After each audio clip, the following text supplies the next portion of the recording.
Tax Capacita, la mejor opción en capacitación.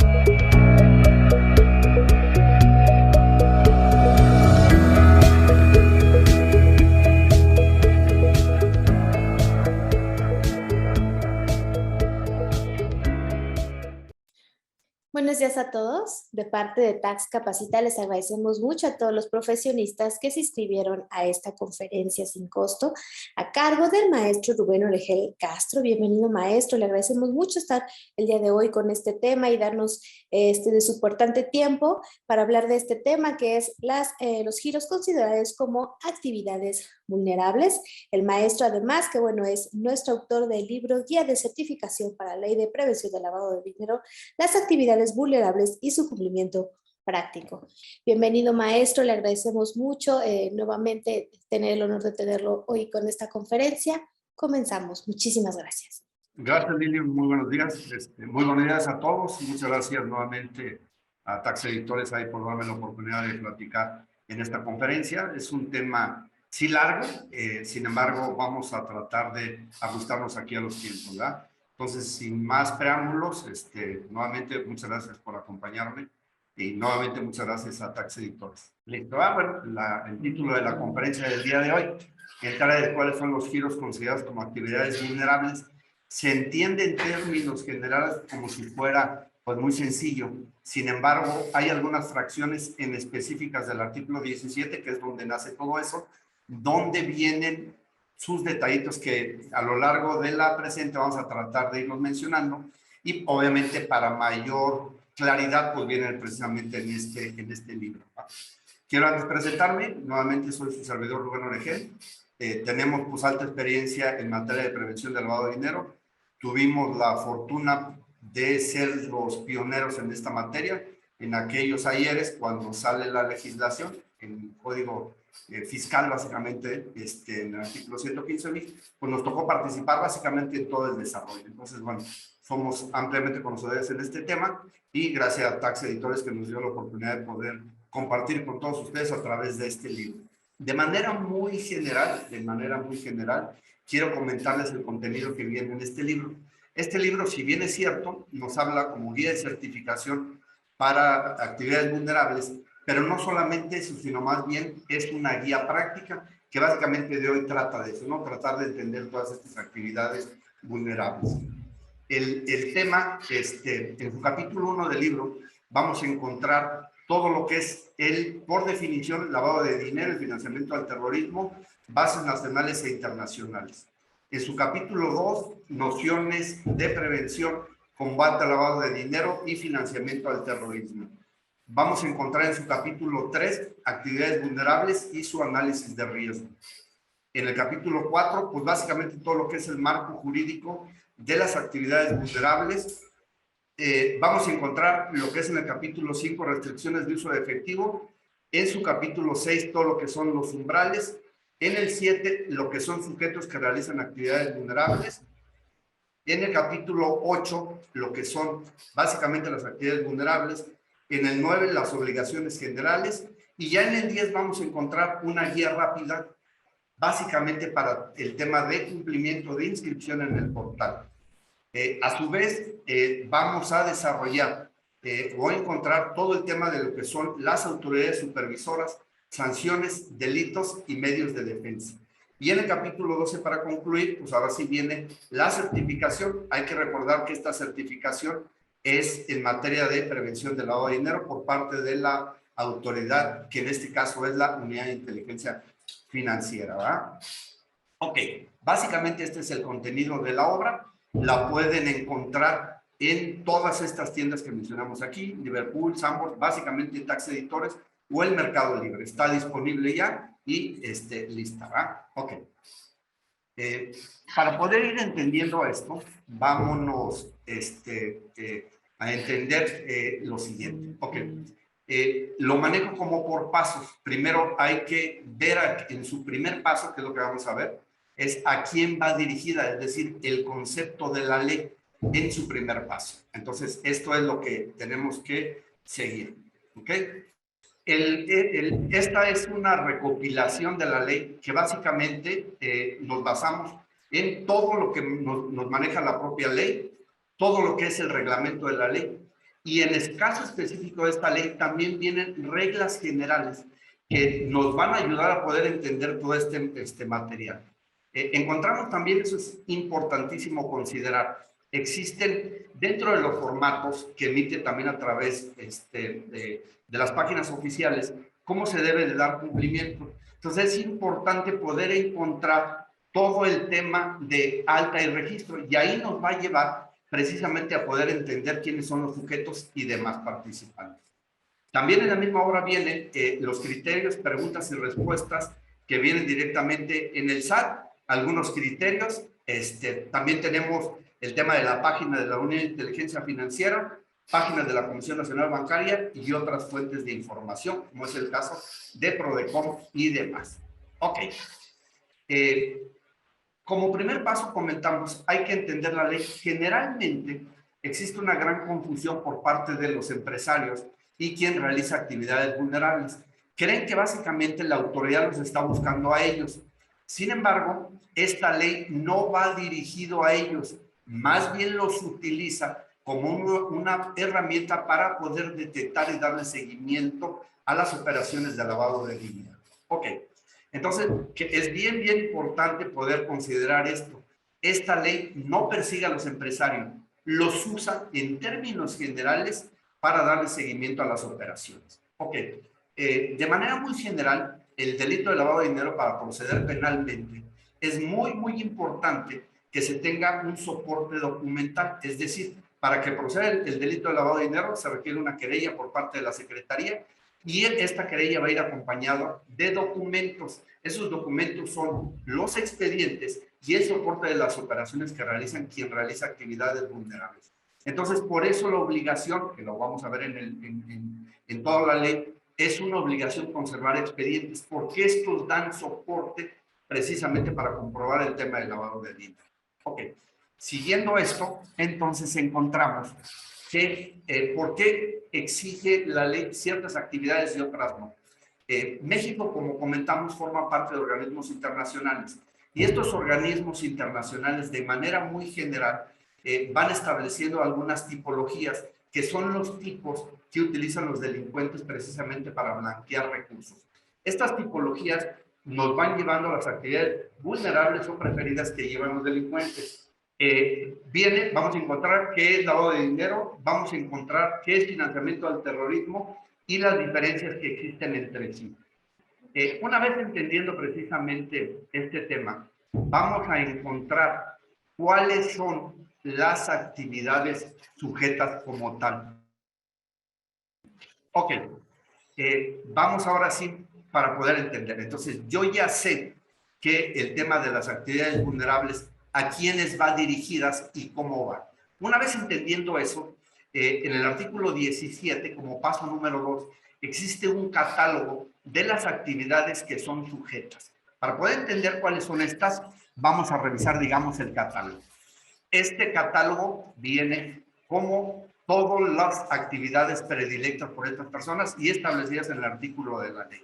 Es decir, juegos con apuestas, tarjetas de crédito, tarjetas prepagadas, cheques de viajero, préstamos o créditos con o sin garantía, servicios de construcción, entre otras. Es decir, se tiene que revisar cuáles son las actividades que están aquí para que posteriormente ver a qué estoy obligado.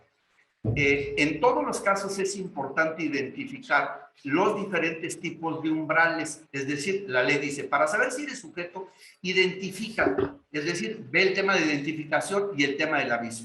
Si caes, hay que observar que los umbrales de identificación en todos los casos son mucho menores que el tema de aviso, pero vamos a ver que en materia de avisos por el efecto de acumulación semestral nos maneja algo muy interesante, el tema de acumulación. Y entonces, en realidad, todo lo que encontramos aquí tendremos que dividirlo entre 6. Ok, y ahorita lo vamos a ver más detallado. Dentro del mismo artículo 17 nos maneja de manera específica todo lo que son servicios profesionales de manera independiente. Existe una gran confusión, que todo lo relativo a servicios profesionales es lo que nos dice la ley del impuesto sobre la renta. Sin embargo, no es así. Para encontrar la definición de servicios profesionales es lo que se dediquen a la compra-venta de inmuebles, a la administración y manejo de recursos, al manejo de cuentas bancarias, el tema de aportaciones de capital y todo lo que hacen los notarios, ¿no? Constitución, escisión y demás. Este es un artículo muy específico que tienen obligaciones específicas ciertas personas. Vamos a encontrar también todas las obligaciones que tienen en primer parte los notarios públicos y en la segunda parte lo que son los corredores públicos.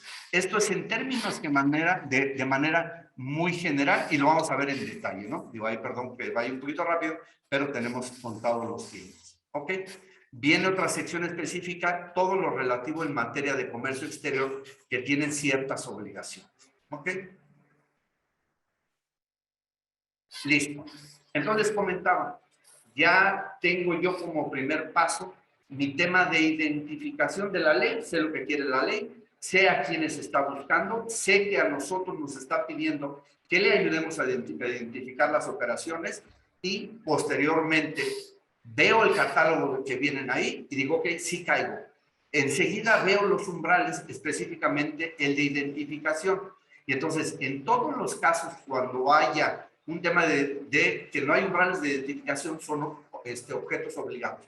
Sin embargo, en el artículo 17 de la ley nos dice, todos aquellos actos o operaciones deberá de existir un tema de acumulación semestral. Ese tema de acumulación semestral significa que lo que yo encuentre en los umbrales de identificación lo voy a tener que dividir entre 6 para ver si caigo. Y entonces le pongo precisamente mentira para que podamos ver todo el tema de los umbrales de avisos se tendrán que dividir en 6 para saber si soy sujeto o no. ¿Por qué? Porque el artículo 17, como lo vemos aquí en la presentación, nos dice, no obstante, si una persona realiza actos o operaciones por una suma acumulada en un periodo de 6 meses que supere los montos establecidos en cada uno de sus puestos, se hace sujeto. Y el 7 del reglamento lo fortalece. Dice, en un periodo de 6 meses que alcance los montos para la presentación de avisos a que se refiere el mencionado artículo. Y entonces, siempre destacamos esto. Siempre que veamos los umbrales de avisos, tendré que dividirlos entre 6 por el efecto de acumulación y con eso me va a llevar a saber si soy sujeto o no. Entonces, en términos generales, cuando yo vea también que los umbrales de identificación digan siempre, significa que hay un umbral. Y en todos los casos, entonces, soy sujeto de la ley. Las fracciones del artículo 17, que no tiene umbrales de identificación, es a los que se dediquen a cheques de viajero, al tema de mutuo, al tema de servicios de construcción o desarrollo inmobiliario, al tema de servicios de comercialización, al transporte y custodia de valores, a operaciones con activos virtuales, en materia de servicios profesionales en todas sus modalidades, en el tema de fe pública y en el servicios de comercio exterior. ¿Qué quiero decir? Cuando nosotros revisamos los umbrales y dicen siempre, significa que automáticamente son sujetos de la ley y cumplir con todas las obligaciones. Sin embargo, cuando yo veo un tema en materia de umbrales de avisos, lo tendré que dividir entre 6. Entonces, de entrada ya tengo mis primeros pasos. Sé que la ley se apoya en los empresarios para poder soportar las actividades de blanqueo de capitales que hacen los delincuentes. Número 2, reviso mis actividades vulnerables. ¿Caigo? Perfectamente sí. Número 3, reviso en todos los casos cuando diga que no hay umbral, soy sujeto. Entonces ahora voy a revisar los umbrales de aviso. Cuando yo tengo temas de los umbrales de aviso, lo divido entre 6. Y entonces yo ya sé si soy sujeto o no soy sujeto de entrada. Entonces, ¿qué seguiría para saber si soy o no sujeto? Ok, ahora sí determino qué es lo que tengo que hacer. Y en este paso 3 encontramos lo siguiente. Ok, para poder saber si sí estoy en los catálogos y en su caso supero los umbrales, el siguiente paso es poder determinar, ¿lo hago de manera habitual o lo hago de manera profesional? Es decir, es una u otra. Prodecon nos ha ayudado en poder encontrar definiciones qué significa habitual y profesional. En el caso de profesional, nos dice básicamente, cuando una persona realiza una actividad profesional, se entiende que recibe un ingreso, es decir, que emite una factura por intereses o por cualquier, o por comisión y demás. Habitual es que lo hace más de 2 veces. ¿Qué quiero decir con eso? Digo, perfecto, ya revisé que estoy dentro de las actividades del artículo 17. 2, yo ya vi que supero los umbrales. El siguiente paso es poder determinar la habitualidad y la profesionalidad. Tiene que ser una u otra. Reiteramos nuevamente en materia profesional, es cuando yo emito una factura, y en manera habitual que lo hago constantemente. Cuando yo ya sé entonces que soy sujeto, tendré que entonces poder comprender qué diferencia encontramos entre lo que es un cliente, lo que es un usuario, lo que es una relación de negocios, y ahora todo el tema que trae de moda de dueño o beneficiario, que las nuevas disposiciones que vienen en Código Fiscal. Hay que recordar que en materia de prevención de lavado de dinero para actividades vulnerables y para el sector financiero, el dueño beneficiario siempre ha estado ahí, ¿verdad? Que básicamente también lo vamos a tratar de explicar. Entonces, nuevamente, yo ya vi que la ley me dice a mí, ¿estás dentro de este catálogo? Sí, sí estoy. Ok, ¿lo haces de manera habitual y o profesional? Sí, sí estoy. Perfecto. Y ahora entonces tendré que entender que no solamente me habla de los clientes, sino también de manera de los usuarios. Y básicamente poder encontrar si hay una relación de negocio y el tema de dueño o beneficiarios que me va a llevar a tema de su cumplimiento. Ok, vámonos a la siguiente lámina. Ok, vamos a encontrar que la ley contempla también como sujetos o da ciertas facilidades a todo lo que son entidades colegiadas, grupos empresariales y específicamente en materia de copropiedad. Entiéndase una entidad colegiada que básicamente es la unión de varias personas morales que realizan alguna actividad de manera conjunta. La facilidad que tienen ellos es que van a hacer avisos conjuntos o avisos de sus integrantes. Y en materia de grupo empresarial es un conjunto de personas morales donde una tiene control de la otra, y la facilidad que existe de esto es que básicamente en materia de identificación se va a tener un expediente único. Ok, en materia de copropiedad, ¿qué dice la ley? Para poder determinar la copropiedad, me voy a poner de los ejemplos más sencillos, en materia de arrendamiento, te dicen las disposiciones. A ver, tú tienes un bien en arrendamiento bajo el esquema de copropiedad, sí. ¿Cómo determino si eres sujeto? Ok, determino sujeto por la operación total que tengo con la persona que en su caso voy a verificar, o al cliente que le estoy rentando el inmueble. ¿Cae dentro de los umbrales? Sí. Hago la división para ver si estoy en materia de avisos semestrales. Sí, sí caigo también. Entonces, ¿qué es lo siguiente? Entra directamente como sujeto. Solamente que la diferencia es que el aviso se presenta solamente por la parte que le corresponde a la copropiedad. Entonces, la primera parte, con el monto de la operación que estoy facturando con mi cliente, pues voy a verificar si soy sujeto o no, independientemente que haya 100 o 200 copropietarios. Oye, pero lo divido entre 6 porque simplemente la renta mensual no cae. Entonces hago de manera la división que viene en los umbrales, y si caigo, entonces en todos los casos tengo que cumplir. Entonces, en materia de copropiedad es muy importante verificar esto. En materia de prevención del lavado de dinero, no existe un representante para las personas físicas y se va a tener que cumplir de manera independiente. Entonces, hay que ver este tema de copropiedad, que es muy interesante. Ok. Ahora sí, vámonos punto por punto, que sería el siguiente paso de actividades vulnerables. Nuevamente, y perdón por ser reiterativo para poder entender. Yo ya entiendo lo que dice la ley a quien va dirigido, que son los empresarios que le ayudan a la autoridad a tener el soporte que en su caso se requeriría para levantar una querella. Número 2, reviso precisamente todas las actividades vulnerables, reviso los umbrales de identificación. Cuando es identificación caen todos, soy obligado a todas las obligaciones. Cuando es umbral de aviso, lo divido entre 6. Y si la cantidad es menor a la que estoy sujeta a reportar, me hago directamente sujeto.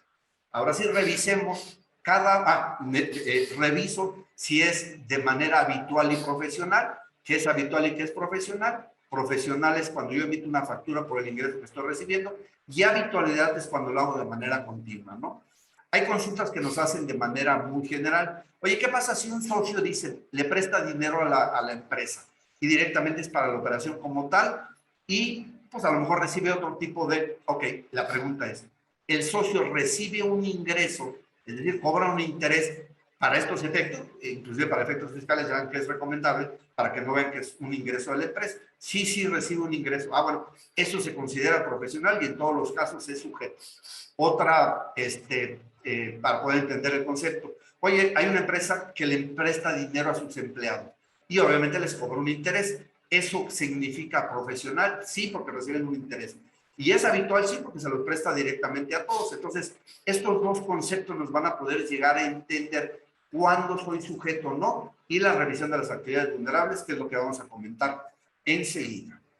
Ok, vamos al tema de juegos y sorteos. Aparentemente es muy sencillo, porque cuando uno le da lectura de manera muy general solamente a la ley y no consulta lo que es el reglamento, lo que son las reglas, lo que son los formatos, los criterios que emite la autoridad, ya sea la UIF o ya sea la Secretaría de Hacienda, entonces no es tan fácil como pudiera ser. Y específicamente en la parte superior digo, le pongo una letra A, que es digamos que la primera fracción de juegos y sorteos. Entonces en materia de juegos y sorteos hay que tomar mucha atención, ¿no? Precisamente en la lámina de manera muy técnica vemos ahí donde cuando una persona rifa un vehículo y obtiene un permiso por parte de la Secretaría de Gobernación, ¿es sujeto sí o no? Y lo vamos a ver más adelante. Pero insisto, simplemente, o la apariencia es que solamente los organismos descentralizados, que es quien organiza la Lotería Nacional, entre otros, son los sujetos, al igual que los casinos, pero va mucho más a la ley por lo siguiente. Y lo puse igual aquí marcado, nos dice el artículo 17 en su primer fracción, dice, y le pongo el número 2 porque en el primer párrafo ya me está llevando a dos sujetos, es decir, dice, las vinculadas a la práctica de juegos o sorteos o concursos que realicen organismos descentralizados, o, es decir, me está diciendo otro sujeto que es al amparo de los permisos vigentes. Entonces aquí yo encuentro dos sujetos. Uno, los que son los organismos descentralizados, y otro, los que tienen un permiso por parte de la Secretaría de Gobernación por algún sorteo que van a realizar. Entonces, de entrada ya tenemos ahí dos sujetos, pero vamos todavía un poquito más para allá. Vale la pena comentar que en este caso, la autoridad que se encarga de supervisar el debido cumplimiento en esta materia es la Secretaría de Hacienda, en este caso el Servicio de Administración Tributaria.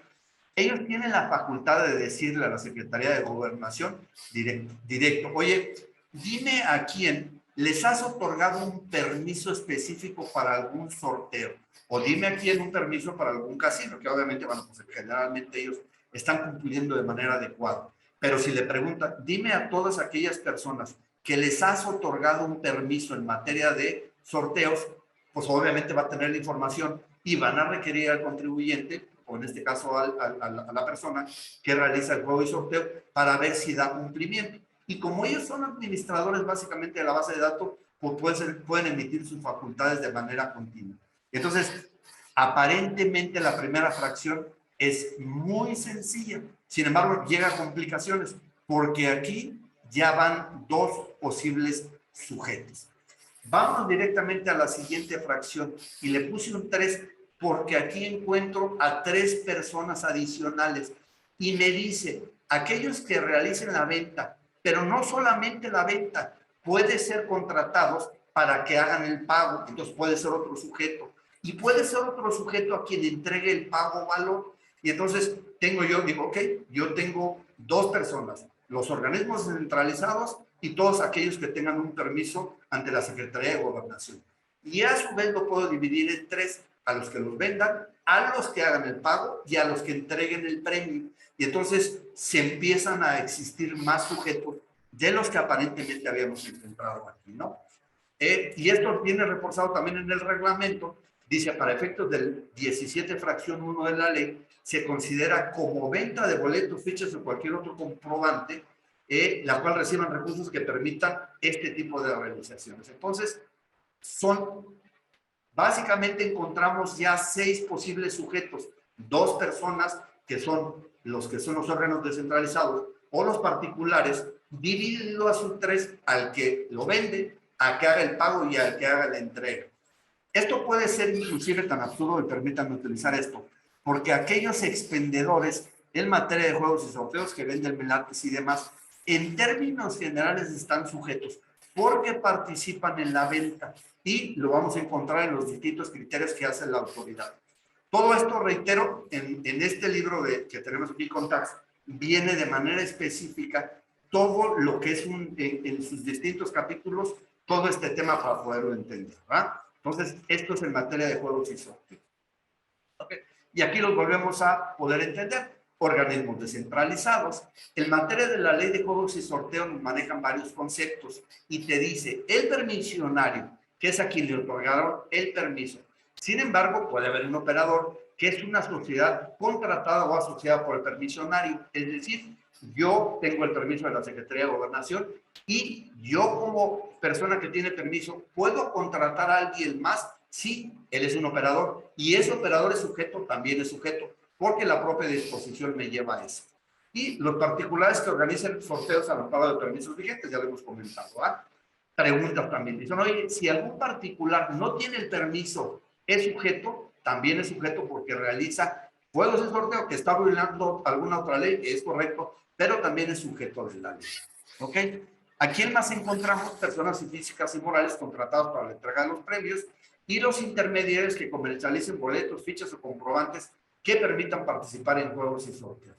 Entonces, aparentemente es muy sencillita esta fracción, pero va más allá, porque ¿cuántas empresas a efecto de poder incrementar sus ventas no organizan un sorteo para poder incrementar esto? Entonces, automáticamente se hacen sujetos. Y hay que recordar que ser sujetos no implica solamente cumplir con avisos, sino hay una serie de obligaciones adicionales que hay que hacer. Entonces, bueno, esta es, digamos, que la primera fracción en materia de juegos y sorteos. La siguiente, aparentemente también es muy sencilla y muchos no lo consideran como tal. Sin embargo, aquí hay muchísimos empresarios que caen dentro de ese supuesto. Porque no solamente, hay que recordar nomás para hacer aquí una aclaración. Acuérdense que en materia de prevención del lavado de dinero está el sector financiero y las actividades vulnerables. Todo lo que son las tarjetas emitidas por el sector financiero van para otras, a cumplir con otras disposiciones. Pero para actividades vulnerables específicamente, nos hablan de particulares que emitan este tipo de tarjetas diferentes del sector financiero. ¿Ok? Y entonces, no solamente se trata de tarjetas, pueden ser vales o algún otro dispositivo en materia de acumulación de valor. Y entonces, muchos también que dicen, oye, yo me dedico al tema de prepago, es decir, a mí me pagan previamente una cantidad de dinero y el cliente, pues básicamente lo dispone. ¿Son sujetos? Sí, son sujetos porque son emitidas no por el sector financiero, ¿no? Y vamos a entrar en detalle. El artículo 17, nuevamente estamos hablando de todos y cada uno de ellos, y en su fracción 2 nos dice, aquí le puse el 2, porque realmente estamos hablando de la fracción 2, dice, la emisión o comercialización habitual o profesional, recuerdan que pusimos siempre habitual y profesional, de tarjeta de servicios, de crédito, prepagadas y todas aquellas, y me dice, todas aquellas que constituyan instrumentos de almacenamiento de valor monetario. Y básicamente nos habla también de que pueden tener una relación de negocios o no necesariamente una relación de negocios para estos efectos, ¿no? ¿Qué más queremos? Bueno, el artículo 22 me habla o me lleva más allá y me dice, se puede entender como almacenamiento de valor monetario a todo lo que son vales, cupones, ya sean estos impresos o de manera electrónicos. Entonces, imagínense una estación de servicios, una gasolinera que diga, ok, yo me compran, no de manera comercial, porque eso ya sabemos que sí son, los vale check y eso, es decir, todas aquellas empresas que se dedican a vales electrónicos, esos de entrada están sujetos y no tenemos problemas. pero para aquellas gasolineras que emiten sus propios comprobantes en materia de vales, son sujetos en todos los casos, ¿verdad? Porque realmente, precisamente, esto les sirve para la adquisición de bienes o servicios. Número 2. Los monederos electrónicos, certificados o cupones, en los que sin que exista un depósito previo, ¿qué estamos haciendo aquí? Lo que es precisamente el postpago, es decir, yo utilizo o disfruto del bien o servicio y posteriormente lo pago, como si fuera una tarjeta de crédito emitida por el establecimiento. En este caso, también es considerado como una actividad vulnerable. Distintos, reitero nuevamente, el tema de sector financiero. Y obviamente aquí que se puedan ser abonados.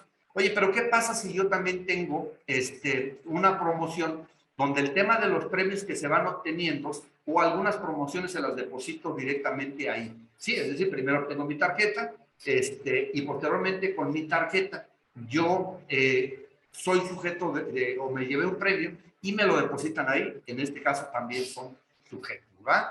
Ok. Esto lo quise resaltar también. Hay obligaciones de maneras generales y obligaciones de maneras específicas. En el caso de la emisión de tarjetas y vales, hay una obligación solamente aplicables para ellos y nos dice la regla.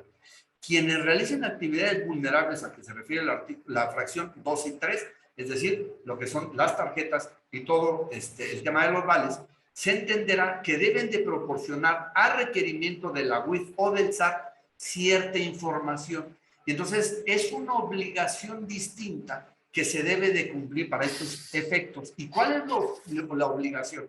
Dice, cuando la autoridad te pide información o te pide un requerimiento, deberás de decirle a la autoridad a quién le diste de la tarjeta, qué tipo de instrumentos hay, los datos sobre las localidades, etcétera.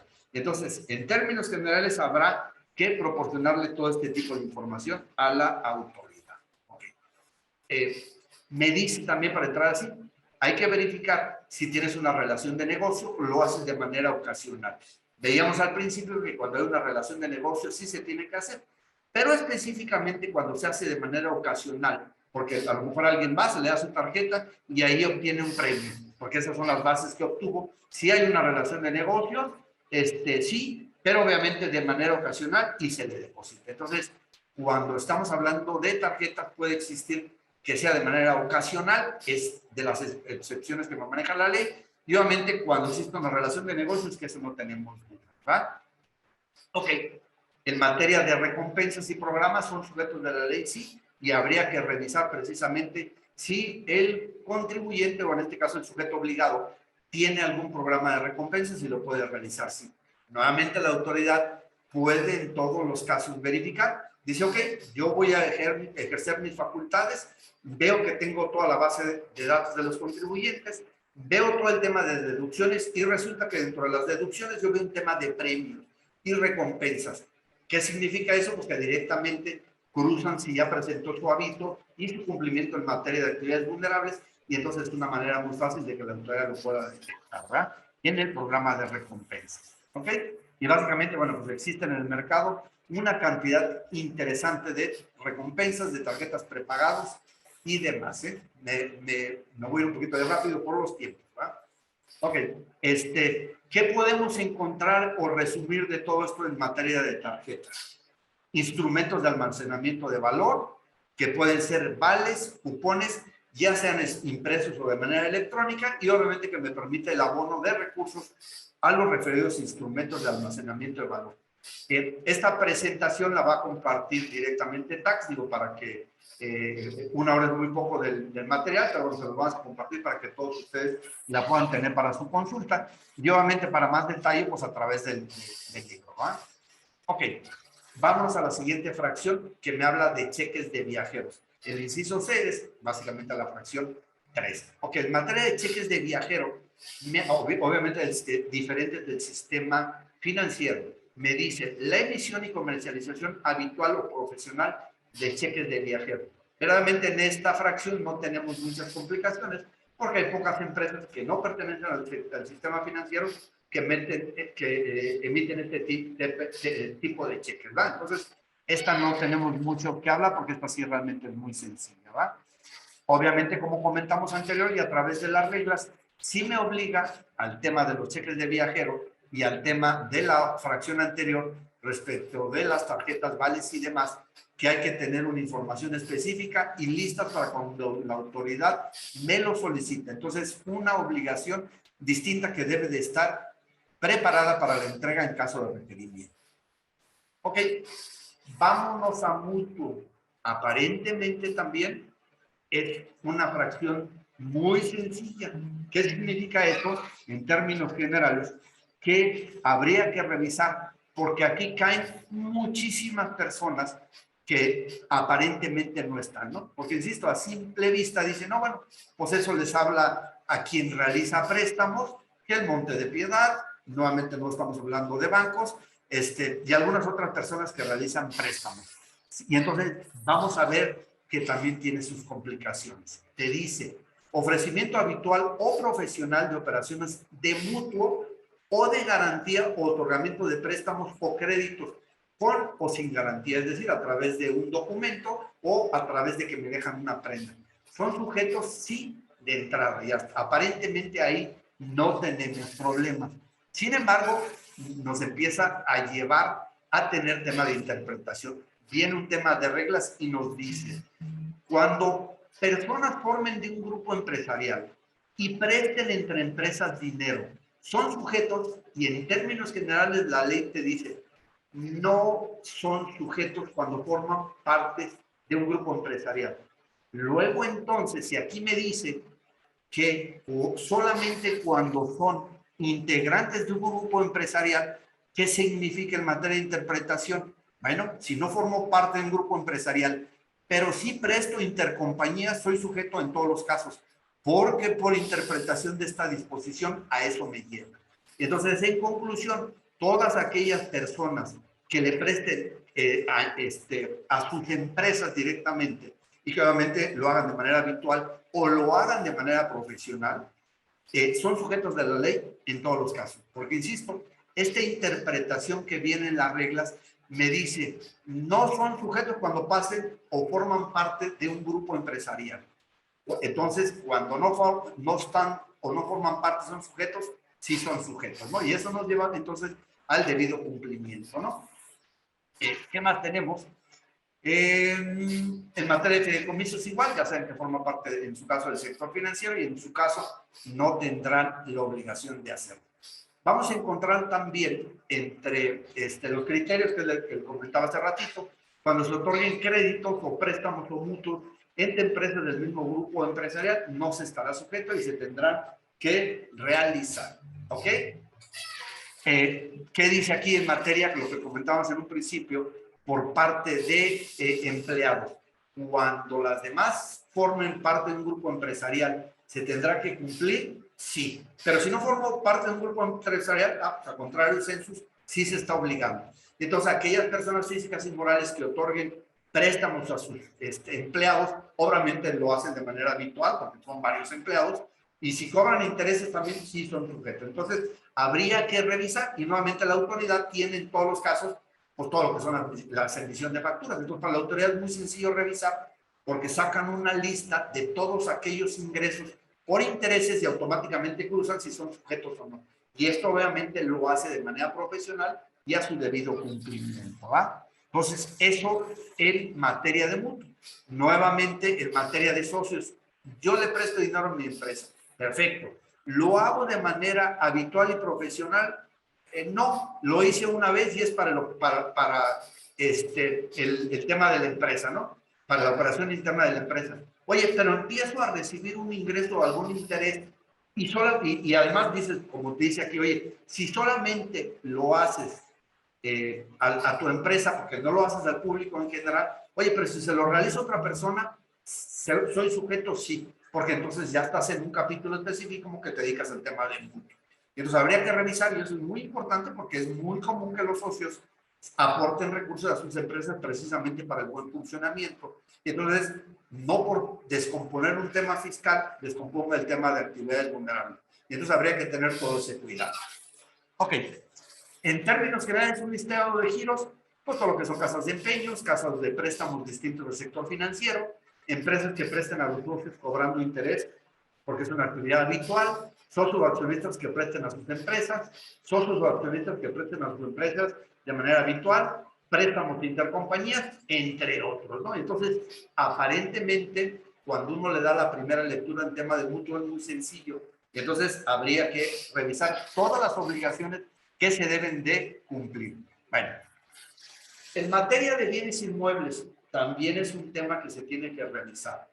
En esta fracción de bienes inmuebles, a su vez hay una subdivisión, lo que es la comercialización y lo que es el desarrollo inmobiliario. En esta primera parte vamos a hablar de lo que es la comercialización y los intermediarios que encontramos. Ok, la fracción 5 te dice, la prestación, nuevamente hablamos de habitualidad o profesional de servicios de construcción o desarrollo de bienes inmuebles o de intermediación. Y entonces aquí la ley le está hablando a tres personas distintas, a los que construyen, a los que hacen bienes inmuebles y a los que participan en su intermediación.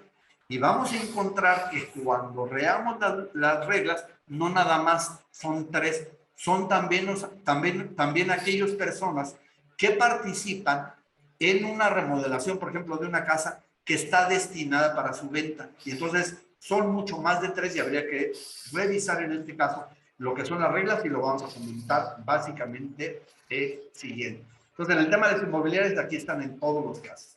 Te dice el criterio que viene en el criterio de la página del SAT. Dice, la presentación habitual o profesional de servicios de construcción o desarrollo de bienes inmuebles, a que se refiere la fracción 17 de la ley, que se lleven a cabo sin involucrar operaciones de compraventa del referido bien por parte de quien prestó. ¿Qué significa eso? Oye, resulta entonces que yo contrate a una persona para que lleve la remodelación de mi inmueble, pero es mi casa habitación y no la voy a vender. ¿Es sujeto? En este caso, sujeto quien está prestando el servicio. No, no es sujeto. Oye, pero sí la voy a vender. ¿Eres sujeto? Sí eres sujeto porque precisamente lo vas a vender. Y nuevamente es una interpretación respecto de un tema positivo. Si sí está, porque lo vas a vender, eres sujeto. Porque no lo vas a vender, perdón, eres sujeto. Si lo vas a vender, te haces sujeto, ¿no? Y todo esto, insisto, viene en los distintos criterios y en las páginas que vienen del SAT. Reitero nuevamente, todo esto de manera muy detallada viene en el libro. Ok. Esto, para efecto del tema inmobiliario, es un artículo que está en términos generales letra muerta para quien da cumplimiento. Pero esto nos lleva a que hay un sujeto adicional que se debe de cumplir, porque no solamente son los clientes, me habla también de los usuarios. Acuérdense que comentamos al principio que existe un tema de beneficiario, pero aquí en términos generales no solamente habla del cliente, también le está hablando la ley a los usuarios. ¿Y qué es un usuario? Pues básicamente un usuario es una persona que interviene en la realización de alguna actividad vulnerable y que no necesariamente va a recibir algún beneficio por sus actividades que tiene, ¿no? Y ahorita en la siguiente lámina vamos a poder entender este concepto. Pero nuevamente hay que identificar y cumplir no solamente de los clientes, también de los usuarios. Y para poder determinar de los usuarios, hay que poder encontrar si existe una relación de negocios. Entonces, el artículo 18 de la ley tiene que analizarse de manera muy detallada, porque esto me va a poder llevar a ver si soy sujeto y qué es lo que tengo que cumplir en materia de avisos y en materia de expedientes, porque reitero, no solamente le habla a los clientes, sino también a los usuarios. Ok, me voy a ir en temas más rápido, es el diagrama, ¿no? Para poder entender esto. Va dirigido o poderse explicar a una inmobiliaria. La inmobiliaria dice, oye, yo soy inmobiliaria, que es la casita negra de ahí. Bueno, ¿quiénes participan en la operación? Dice la inmobiliaria. Bueno, pues participa mi cliente porque es quien me paga la comisión, por eso es cliente y él es el dueño de la casa. Perfecto. Entonces yo tendré que tener un expediente y cumplir las obligaciones respecto a ese cliente. Pero ¿quién hay más en esta operación? Hay usuarios. ¿Y quién es usuario? Pues el comprador. Tendré que reportarlo, también tendré que reportarlo porque él se hace usuario. Pero hay otros usuarios, sí. ¿Algún otro colaborador, es decir, otro tema de otra inmobiliaria que está participando en la operación? Sí. Entonces, también el colaborador o la otra inmobiliaria o el personal que está directamente contratado bajo servicios profesionales son sujetos, sí. Y entonces habría que revisar siempre el artículo 18 que me va a llevar a poder determinar quién es sujeto adicional a los clientes. Porque en términos generales, en materia de cumplimiento, solamente nos fijamos del cliente, pero no de los usuarios. Y el artículo 18 nos dice su reglamento, reglas y demás, quién se entiende, usuarios, y obviamente nos lleva a poder entender lo que es la relación de negocios, ¿va? En materia de desarrollo inmobiliario, me voy muy rápido, en materia de prevención de lavado de dinero, la autoridad quiere que tú le ayudes a detectar quién te está comprando, quién está recibiendo un bien o servicio. Pero en esta específicamente desarrollo inmobiliario, no le habla a los clientes, le habla a los socios y le pregunta, dice la ley, si tú te dedicas al tema de desarrollo inmobiliario, tendrás que presentar distintos avisos, es decir, tienes que decirle a la autoridad de dónde vienen los recursos y básicamente a través de facilidades, pues un aviso inicial o uno final. Y dice, oye, ¿pero qué se entiende por desarrollo inmobiliario? Bueno, no solamente a las constructoras. Si hay, por ejemplo, un profesional, un ingeniero, un arquitecto que compró un terreno para construir una casa para poder venderlo, ¿eso se considera desarrollo inmobiliario? Sí, sí se considera. Oye, y ese mismo ingeniero contrató pues, a una persona para que le diera todo el tema de los acabados internos. ¿Se considera desarrollo inmobiliario? También se considera desarrollo inmobiliario conforme a las disposiciones. Y entonces, porque te dice precisamente aquí que tendrás entonces que demostrar a través de facilidades de dónde viene el recurso y también te dicen, bueno, yo ya lo hice y ya lo reporté, tendré que reportar también la venta, porque son dos fracciones de manera distinta, ¿verdad? Ok.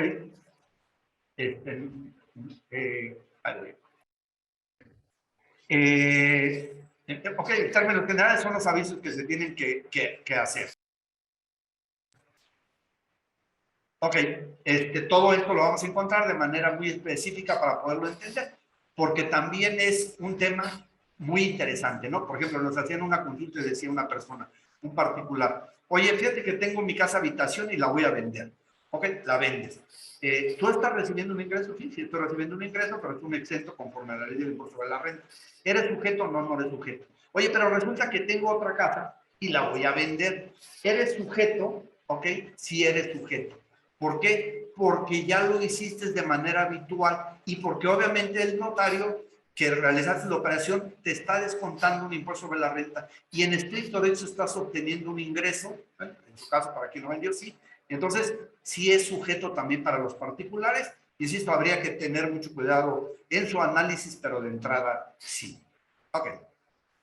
Me voy rápido a la siguiente. Temas de facilidades y demás, avisos iniciales, finales, que se debe de cumplir, porque aquí es una obligación distinta, ¿no?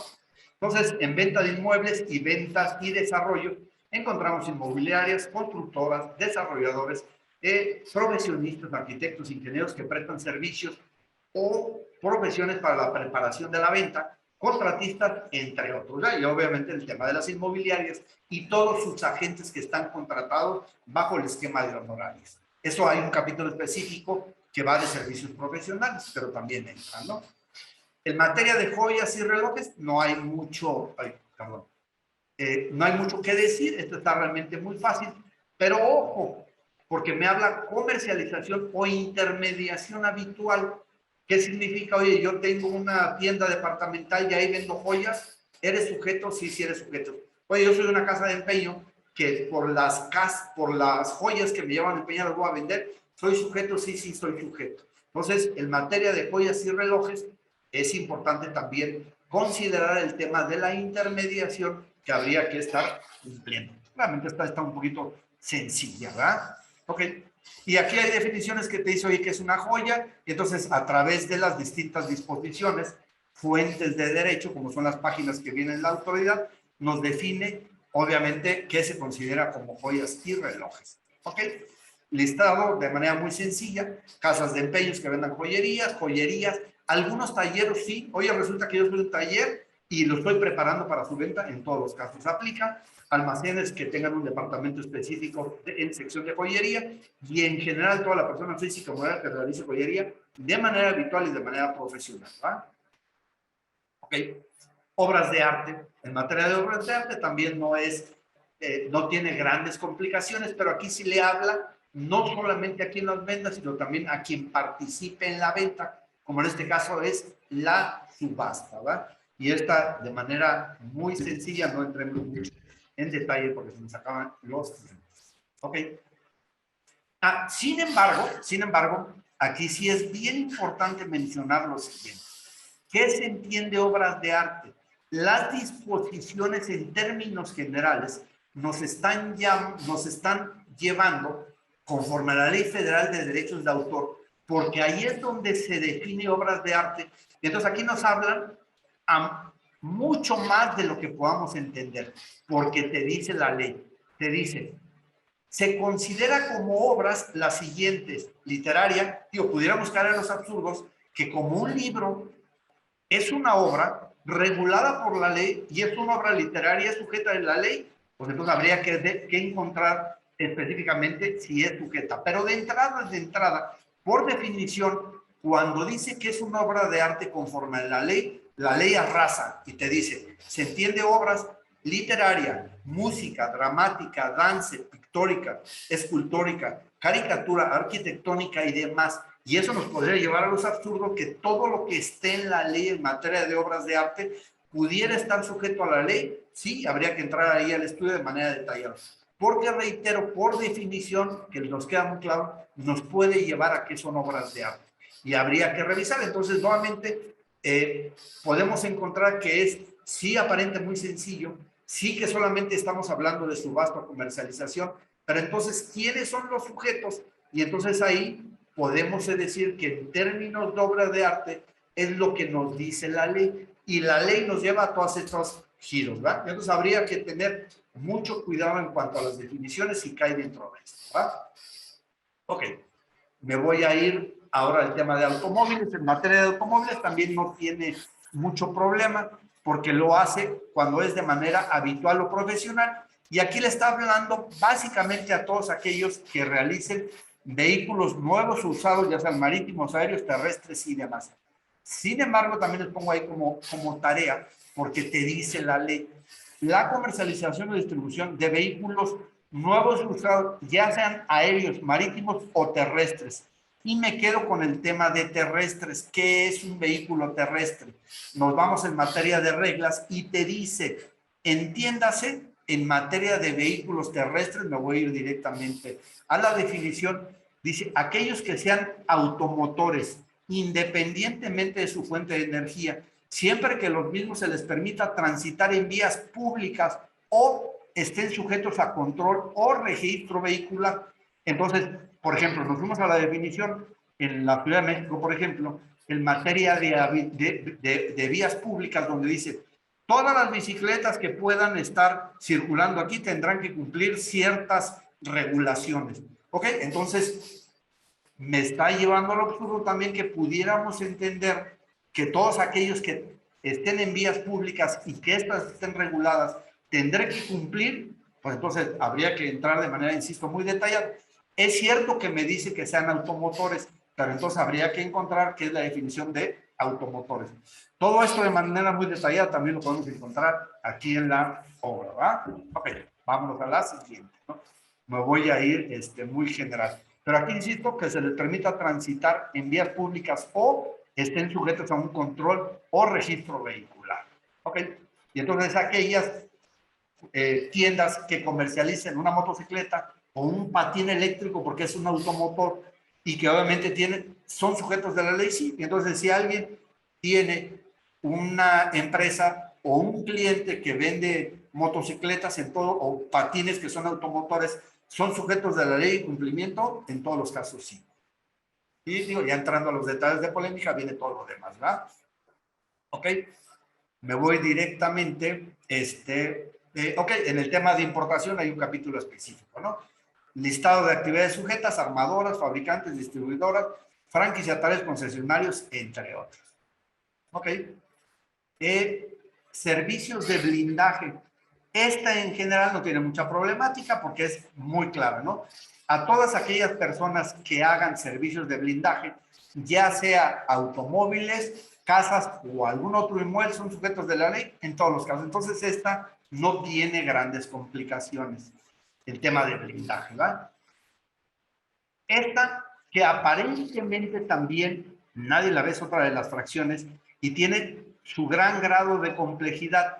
Todo lo que es traslado y custodia de valor, uno piensa precisamente, dice, no, pues solamente la ley le está hablando a aquellas empresas que trasladan valores, ¿sí? Pero entonces, ¿qué se entiende por custodia? Y entonces ahí viene todo un tema precisamente que vamos a tratar de hacerlo muy rápidamente. Te dice la ley, traslado o custodia, le está hablando a dos. Traslado creo que no tenemos problema, pero me habla de custodia y no solamente de dinero, sino también de valores.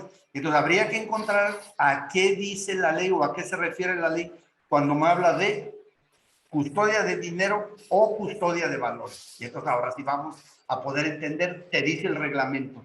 Para efectos de lo dispuesto en la fracción 10 del 17, se podrá entender que la persona que preste el servicio al amparo de la autorización a que se refiere la Ley Federal de Seguridad Privada, o en este caso también las entidades federativas tienen sus leyes específicas estatales.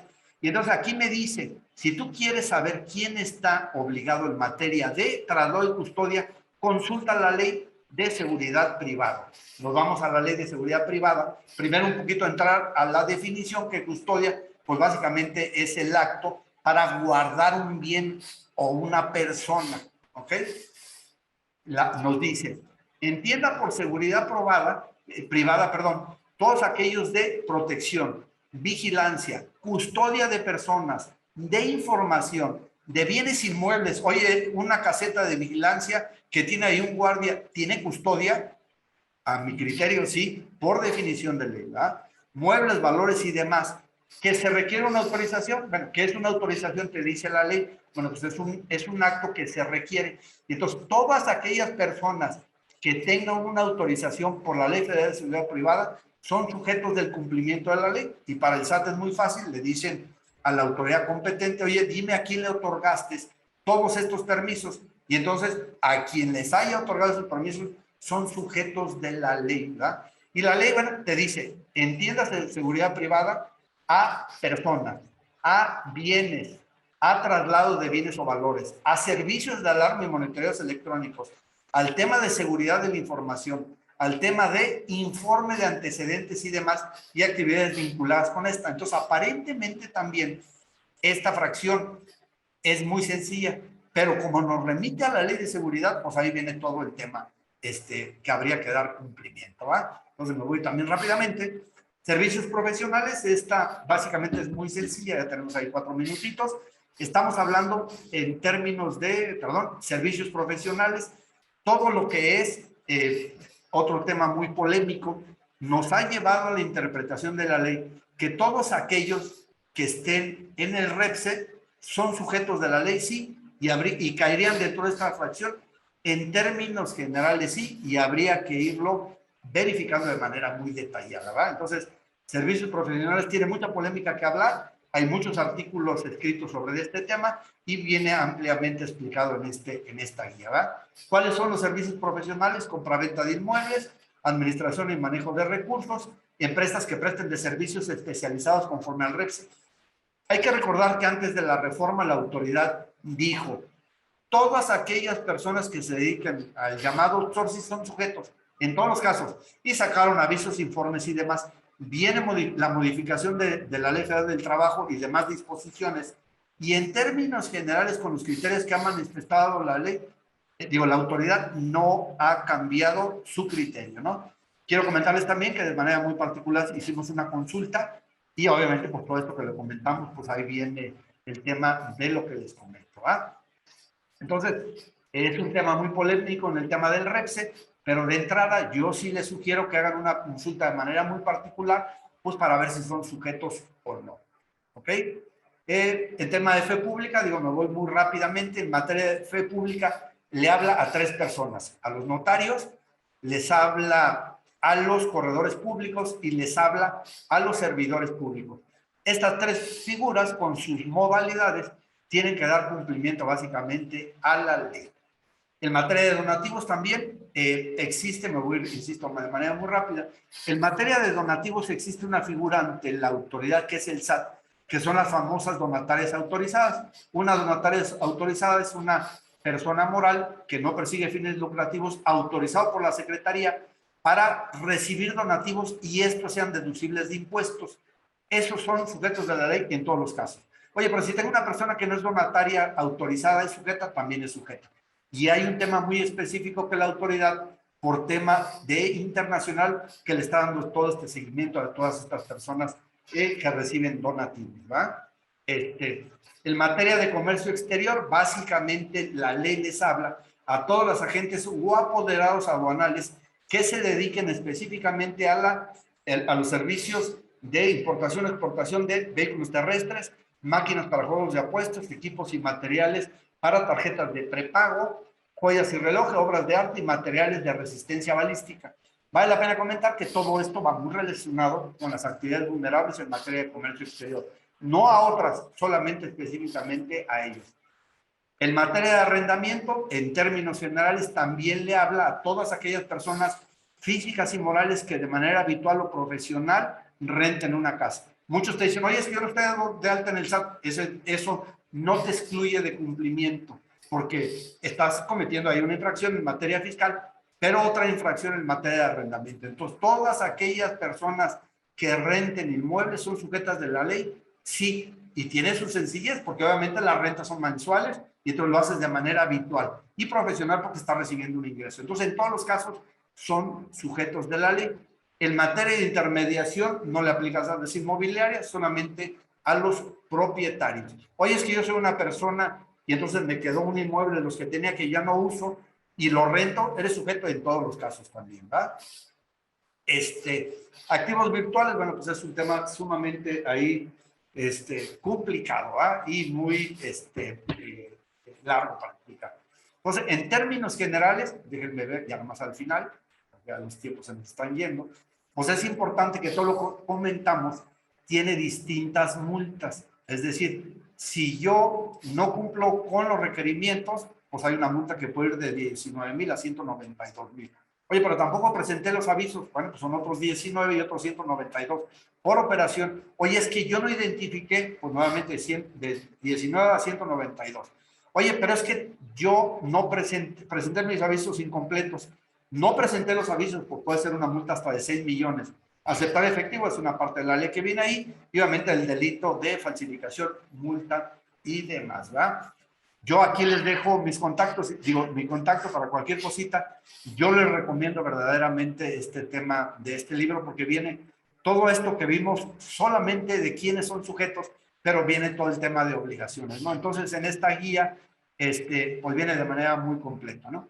Yo, pues dejo la palabra aquí a Tax Editores para ver si hay tema de preguntas y respuestas. Hola, buenas tardes, maestro. Sí, tenemos varias preguntas. Primera pregunta. Si una empresa se dedica a colocar extintores en las empresas y manda a sus trabajadores a recargarlos y darle mantenimiento a dicho extintor, la empresa me pidió registrarme en REPSE, pero mi pregunta es, ¿debo de darme de alta en el portal de lavado de dinero por lo de la mano de obra especializada? Correcto. A criterio nuestro, sí, yo por ahí tuvimos la fortuna de hacer ahí una consulta específica en esta materia y sí conforme lo veíamos ahí, es muy polémico. Yo, sin embargo, considero que habría que hacer una consulta porque sí nos ha llevado al absurdo de poder determinar que todos aquellos que están en el REPSE son sujetos de cumplimiento. Entonces, la respuesta, sí, a criterio de la autoridad. De acuerdo, siguiente pregunta. ¿La obligación es para la empresa que emite la tarjeta o para la persona física que hace uso de la tarjeta? Ok, en este caso, muy buena pregunta. En este caso, la ley te dice, cuando tú te dediques a la comercialización o emisión, pues básicamente tienes que identificar al cliente que se la vendiste. Y obviamente, en segundo término, aquel que la recibió, porque yo soy, y otorgué un premio o algo también, sí, entonces aquí hay dos obligaciones, pero sí específicamente siempre la ley está hablando de quien va a ser el beneficiario del bien o del servicio, o en este caso del premio, ¿no? Entonces sí se tiene que ir en todos los casos a aquella persona, ¿verdad? Ok, siguiente pregunta. ¿La obligación es para la empresa que emite la tarjeta que sirve como medio de acumulación de valor?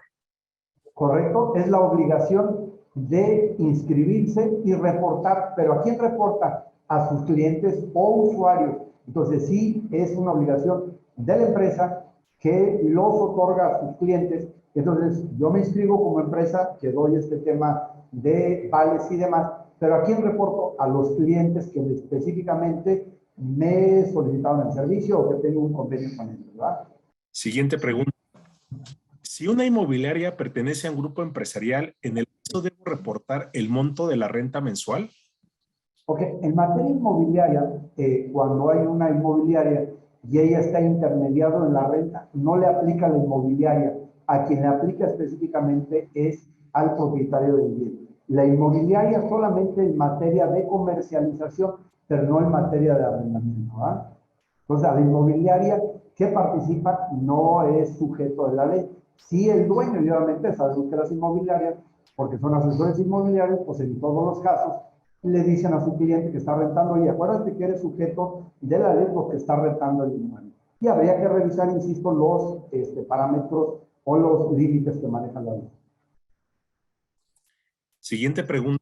¿Los montos que se mencionan en las veces al salario mínimo del Distrito Federal son mensuales o semestrales? Ok, hay que recordar que cuando se modifica con la Constitución y sale una ley que es la ley de UMAS, primero aclarando, ya no existe en materia de salarios mínimos, sino básicamente son en materia de UMAS. Y sobre la tabla que viene ahí son de manera mensual. Entonces, si nada más ahí precisando, me habla sobre salarios, ya no sobre salarios mínimos, sino en materia de UMAS. Siguiente pregunta.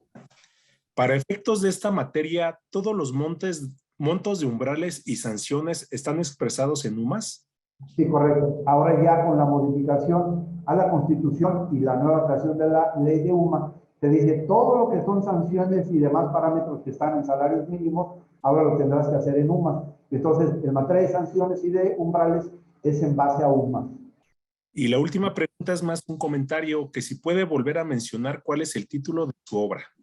Ok, como vamos a hacer. Sí, aquí lo comparto. Lo vemos ahí. Se llama Guía de Certificación para la Ley de Prevención de Lavado de Dinero, Actividades Vulnerables. Y ahora pues ahí a nuestros amigos de Tax Editor. Maestro, muchísimas gracias. Le agradecemos mucho su participación y obviamente el honor por haber estado con nosotros en esta conferencia. Bueno, pues muchas gracias. Gracias a los amigos de Tax y a todas las personas que han acompañado en esto. Gracias. Tax Capacita, la mejor opción en capacitación.